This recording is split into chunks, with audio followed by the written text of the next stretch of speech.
दास ने प्रत्येक पवित्र धर्म के सद्ग्रंथों को पढ़ा देखा। सतगुरु की कृपा हुई, जिस कारण से दास को प्रत्येक पवित्र धर्म के पवित्र सद्ग्रंथों को ठीक ठीक जानने का अवसर मिला। उनको ठीक ठीक जाना।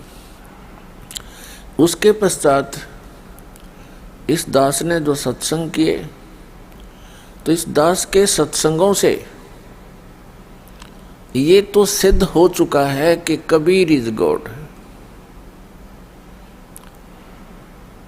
तो ये भोले श्रद्धालु अब ये सोचने लग गए हैं कि यदि कबीर जी ही परमात्मा हैं, क्योंकि वो तो सर्व प्रमाणित हो चुके हैं। इस दास ने सैकड़ों प्रमाण देकर के सिद्ध कर दिया है कि कबीर इज गॉड, कबीर परमात्मा है, परम अक्षर ब्रह्म है।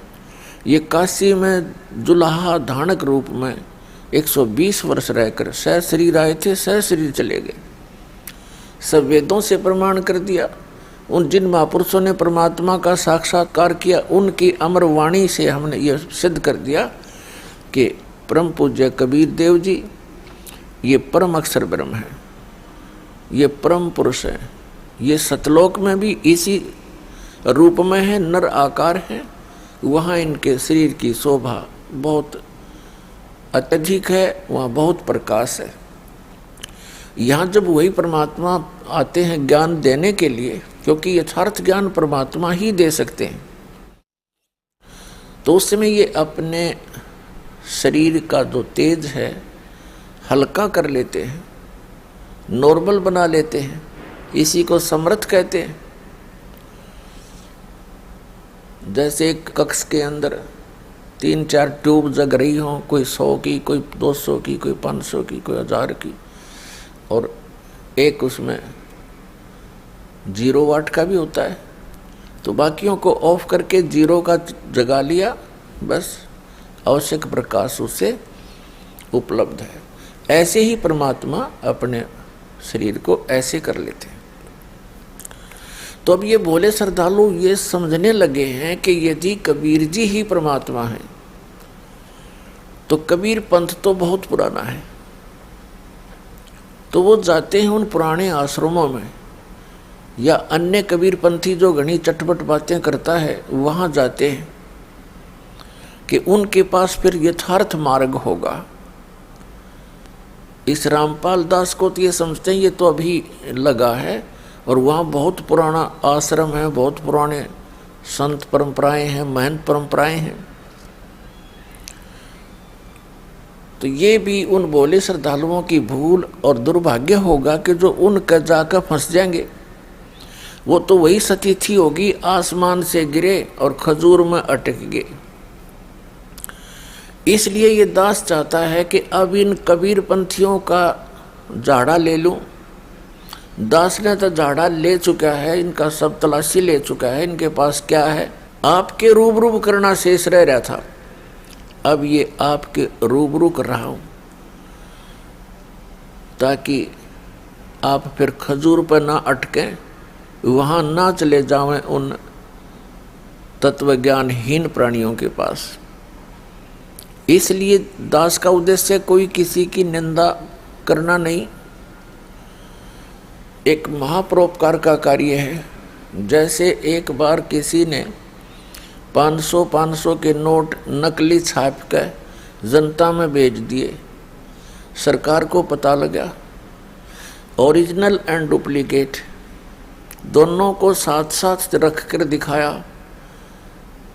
तो सरकार आलोचना नहीं कर रही थी, एक महापरोपकार कर रही थी, जो अनिवार्य था उस समय करना।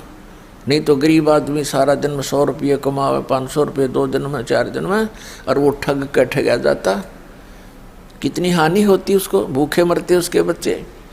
तो इसी प्रकार जो आपको मनुष्य जीवन की हानि हो रही है, इसकी आपको जानकारी नहीं है, इस दास को जानकारी होगी। इसलिए जो इन महापुरुषों ने अनुभव लिखा बोला है वो दिखा रहा हूं। और अपने ISI मार्ग के जो सदग्रंथ हैं उनसे तुलना कर रहा हूँ। बस दास का तो इतना काम है। अब यदि कोई कहे कि हमारी भावनाओं को ठेस पहुंचाई जा रही है, यदि आपकी भावनाओं को ठेस मानते हो तो ये समझो कि ये ठेस तो उन्होंने ही पहुंचा रखे जिन्होंने गलत ज्ञान दे रखे आपको। अब जैसे दास ने पवित्र हिंदू धर्म के सदग्रंथों को आपके रूबरू किया है, जिसमें पवित्र पुराण, पवित्र वेद, पवित्र श्रीमद् भगवत गीता, और कोई ये कहे कि हमारी धार्मिक भावनाओं को ठेस पहुंचाई है ब्रह्मा विष्णु महेश को नासवान बता के, दास ने नहीं पहुंचाई वह ठेस, वह तो वेद व्यास जी ने पहुंचा रखी है आपके, और उसने लिख रखी है, दास ने पढ़ के सुनाई है, दैट्स ऑल। इसी प्रकार कबीर सागर के अंदर जो भी लिखा है कबीर वाणी में, ये धर्मदास जी ने लिखा है, परमेश्वर ने बोला है, और वो दास आपके सामने खोला है।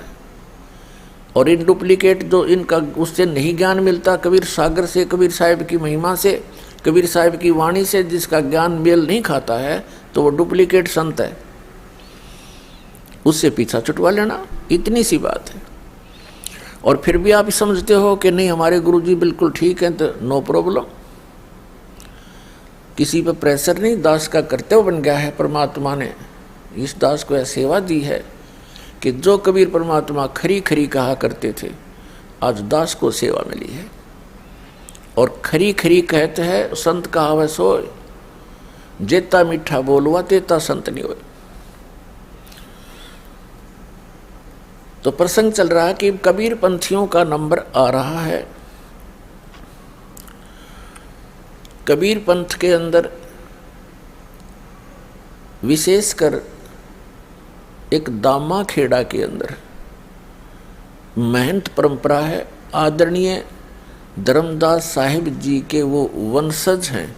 परम पूज्य कबीर परमेश्वर जी ने आदरणीय धर्मदास साहिब जी को, जो एक सेठ थे, लाला जी वैश्य थे, उनको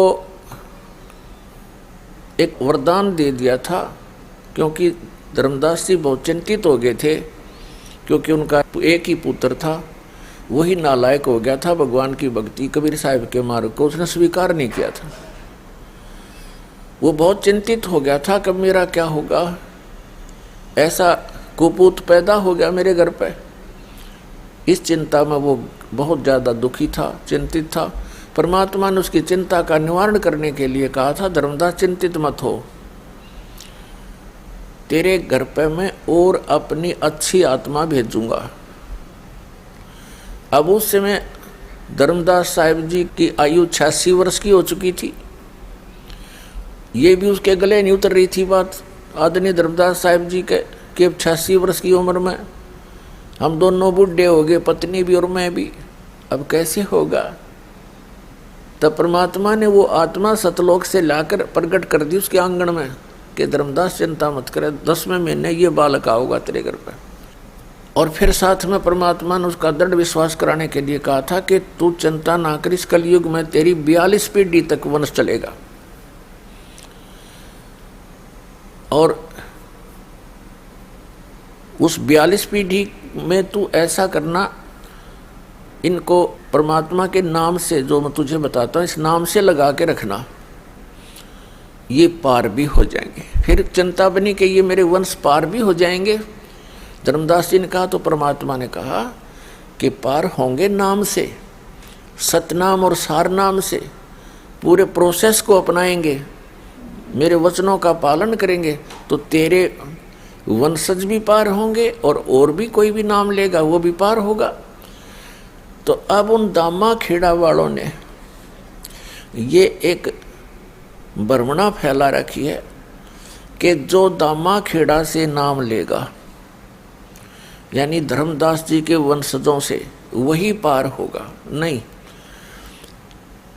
परमेश्वर कबीर साहब ने धर्मदास जी से कहा था कि 5 पीढ़ी तक तो तेरा ये प्रोसेस, जो नाम मैं तुझे बताऊंगा, 5 नाम का मंत्र दिया था परमात्मा ने। प्रथम मंत्र जो दास आपको देता ओनली, और 6ठी पीढ़ी के अंदर उस मंत्र का भी लोप हो जाएगा। और जिस कारण से आगे तुम देख लेना, क्योंकि वो फिर रास्ता बदल जाएंगे तो उनका किसी का कल्याण नहीं होगा। कल्याण होगा जो मेरे वचन का पालन करेगा और जिसके पास ये 5 नाम, सतनाम और सारनाम, ये 3 टाइप का मंत्र है ये, और इसको 3 ही बार में प्रदान किया जाता है। जितने भी कबीरपंथी हैं एक ही बार में दीक्षा देते हैं।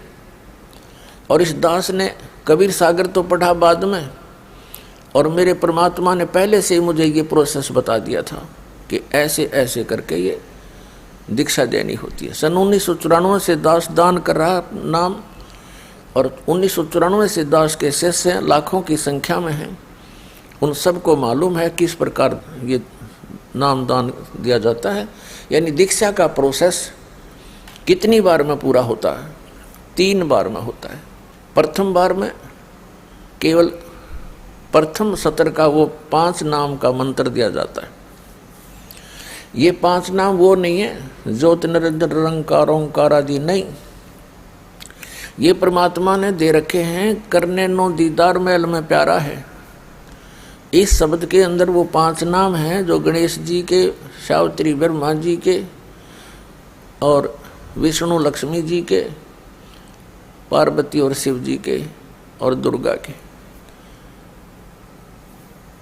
तो वो 5 नाम इसलिए दिए जाते हैं, वो उनकी पूजा नहीं होती, क्योंकि हमने स्वदेश जाना है। हम या दूसरे देश में आकर के विदेश में यहाँ सत साधना ना करके कंगाल हो गए, तो नाम की कमाई करके हम इन कमलों से बरी होते चलेंगे। इस मंत्र के जाप से इतनी कमाई बनेगी आपकी भक्ति की कि आप इन कमलों में बैठे जो प्रधान हैं, गणेश जी, ब्रह्मा जी, विष्णु जी, शिव जी और दुर्गा जी, तो इनका हमारे ऊपर ऋण है। इस नाम की मजदूरी से हम इनकी कमाई करके इनसे नोडू सर्टिफिकेट लेंगे। ये तो प्रथम सत्र का मंत्र है। ये पहले 5 नाम ही परमात्मा ने देने का आदेश दिया था। अब दास को इसके साथ साथ 2 मंत्र और दिए हैं, क्योंकि वो समय अलग था। उस समय ये 2 मंत्र हैं, प्रथम और लास्ट, इसलिए नहीं जाप कर पाते वो लोग, क्योंकि उस समय परमात्मा हाजिर थे और वो प्रकट नहीं हो पा रहे थे, क्योंकि लोग उनके ज्ञान को सुन नहीं रहे थे। उसके बाद दूसरी तिथि में दूसरी बार जो सतनाम दिया जाता है वो 2 अक्षर का होता है। एक उसमें ओम मंत्र है, ये सरपुरुष अर्थात ब्रह्म का है, और दूसरा उसमें तत्व है जो धर्मदास जी को परमात्मा कबीर जी ने यही सतनाम दिया था 2 मंत्र का, और वो अक्षर पुरुष का है जिसको परब्रह्म भी कहते हैं। सरपुरुष के इस ब्रह्म के 21 ब्रह्मांड हैं और अक्षर पुरुष के 7 शंख ब्रह्मांड हैं। और तो तीसरी बार जो मंत्र दिया जाएगा जब सतनाम की कमाई बहुत हो जाएगी आपकी, उसके बाद तीसरा मंत्र वो सार नाम, जिसे आदि नाम, जिसको सार शब्द कहते हैं, जिसको नी शब्द कहते हैं, जिसको शब्द विधेय कहते हैं।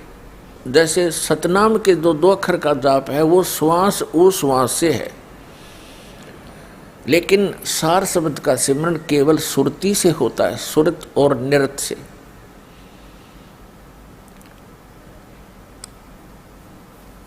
अब जैसे कबीर परमात्मा जी सह शरीर थे और धर्मदास जी से कहा था कि मैं विदेही हूँ, धर्मदास जी ने कहा था कि आप दिख देही और कहो विदेही,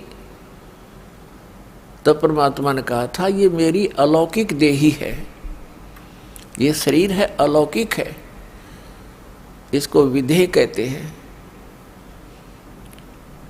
तो इसी प्रकार जो सार शब्द है उसको विधेय शब्द भी कहते हैं। वो अन्य मंत्रों से अलौकिक है वो भी शब्द अक्षर में है, लेकिन जहाँ परमात्मा ने कहा कि जो 52 अक्षरों में लेख हैं वो संस्कृत भाषा के, और संस्कृत भाषा के अंदर कौन कौन से सदग्रंथ लिपिबद्ध थे? 4 वेद, पवित्र श्रीमद् भगवद गीता, पवित्र 18 पुराण और ये उपनिषद, वो ऋषियों के अनुभव अपने। ये सभी 52 अक्षरों वाले ही लेख में लिपिबद्ध थे। तो परमात्मा ने कहा था ये जो मंत्र मैं आपको दे रहा हूँ ये इन 52 अक्षरों वाले इन लेखों में नहीं है, इनसे बाहर है। उसके लिए परमेश्वर कबीर जी ने जब आदरणीय गरीबदास साहिब जी को सतलोक दिखाया, वहाँ अपना स्वरूप दिखाया, वहाँ की सब व्यवस्था दिखाई, उनको वापस छोड़ा, तब परमेश्वर कबीर साहिब जी ने कहा था आदरणीय गरीबदास साहिब जी को कि सोहम शब्द हम जग में लाए और सार शब्द हमने गुप्त छिपाए। अब सोहम शब्द तो हमने शंकर को भी दिया, कबीर साहब कहते हैं शंकर जी को दिया, हम बैरागी ब्रह्म पद सन्यासी महादेव, और सोहम मंत्र दिया शिव जी को, वो करे हमारी सेव। अब उस सोहम मंत्र को भगवान शिव के उस कमल को खोलने के लिए, हृदय कमल को, ये जाप किया जाता है, तो वो हमें उससे बरी करता है। फिर यही मंत्र आगे, क्योंकि एक औषधि होती है, उस औषधि को 4-5 जड़ियों में मिला करके कोई औषधि तैयार की जाती है, एक जड़ी होती है, तो वो जड़ी उसमें कुछ अन्य गुण रखती है। जब उसको किसी 2 में मिलाकर प्रयोग किया जाता है वो अन्य गुण पैदा करती है और लाभ देती है, और सिंगल प्रयोग की जाती है तो उसका अन्य लाभ होता है। तो ऐसे सतनाम के अंदर 2 अक्षर हैं, एक ओम है, एक तत् है, सांकेतिक है। जिन पुण्यात्माओं को सत्यनाम प्राप्त है, सच्चा नाम, तो उनको मालूम है कौन कौन से अक्षर हैं।